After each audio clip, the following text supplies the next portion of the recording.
Bismillah deb bayan ettim, xidmet aytып.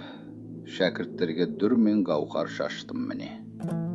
Жанды жалдап, қайғы шедіп, қандар жұтып, мен дәптер сәни сөзін аштым міне.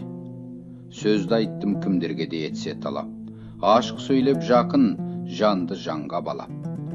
Ғарып пақыр жетімдердің басын сипап, діні қатты халайықтан қаштым міне. Қайда жүрсең көңіл жұмсақ, сыпайы болғыл, көре қалсаң мүсәпірді дәмдес болғыл. Мақшар күні құзырына жақын болғыл, мен менсінген халайықтан қаштым міне. Ғарып пақыр жетімдерді расул білді, сол кеште миграж шығып дидар көрді.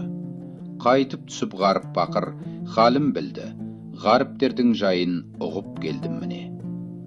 Үмбет болсаң ғаріптерге жақын болғыл, аят хадис айтқандарға құлақ салғыл.